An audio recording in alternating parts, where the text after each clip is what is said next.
ईशान के सामने सारा सच खुलने वाला है। किस तरह से भोसले फैमिली जो है वो अंदर ही अंदर बहुत सारे घपले कर रही है, किस तरह से ईशा को हमेशा ही टारगेट करती नज़र आ रही है और साथ ही साथ सभी को भी। तो ये सारी चीज़ें जो है वो ईशान को अब जल्द ही पता चलने वाली है।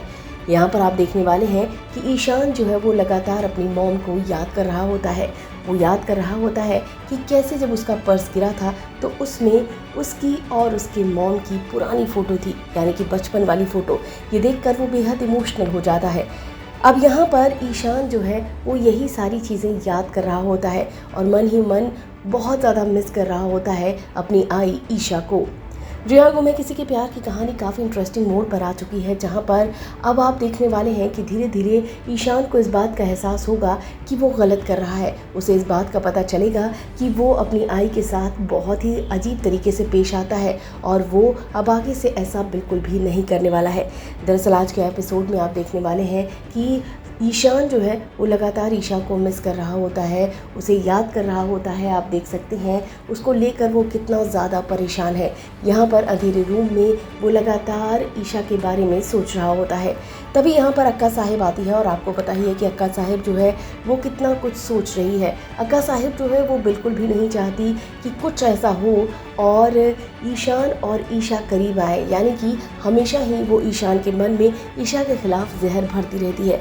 अब ऐसे में आप देखने वाले हैं कि यहाँ पर जो अक्का साहिब है वो आती है और कहती है कि मुझे पता है कि तू बहुत ज़्यादा परेशान है, और फिर यहाँ पर वो बड़ी सारी बातें कहती है और साथ ही साथ वो कहती है कि मैं चाहती हूँ जल्द से जल्द डिवोर्स हो जाए शांतनु और साथ ही साथ ईशा का।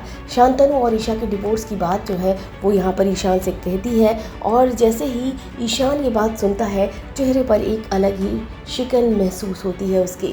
यहाँ पर जो है वो चाह कर भी कुछ कह नहीं पाता और यहाँ अक्का साहिब जा रही होती है कि तभी ईशान कहता है कि आप टेंशन मत लो अक्का साहिब, मैं जो है ये डिवोर्स करवाऊँगा। तो यहाँ पर आपको बता दें कि इससे पहले बड़ी सारी बातें ईशान को पता चल जाएंगी। यहाँ पर जो कुछ भी हमला हुआ है, यहाँ पर ईशा के ऊपर जो हमला हुआ है, सभी के ऊपर जो हमला हुआ है, और फिर यहाँ बीच में ईशान आ जाता है जिसके बाद सभी ईशान को बचा लेती है। इन सारी घटनाओं के बाद सब कुछ क्लियर हो जाने वाला है धीरे धीरे ईशान को, और ईशान जो है वो ईशा की तरफ हो जाने वाला है और साथ ही साथ उसे ये पता चलने वाला है कि सभी जो है वो हमेशा क्यों ईशा का फेवर करती थी, क्योंकि ईशा जो है वो हमेशा सच के साथ रहती है। अभी भी वो पूरी तरीके से यहाँ पर तहकीकात कर रही है कि क्या कुछ हुआ है यहाँ पर घपला, यानी कि भोसले इंस्टीट्यूट में बहुत ज़्यादा घपला हुआ है।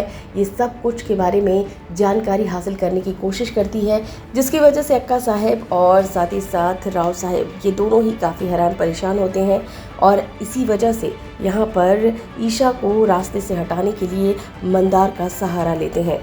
इस वीडियो में बस इतना ही। टीवी एंड बॉलीवुड से रिलेटेड खबरों के लिए फिल्मी बीट सब्सक्राइब करें और अगर वीडियो आप फेसबुक पर देख रहे हैं तो हमारी फेसबुक पेज को फॉलो करें।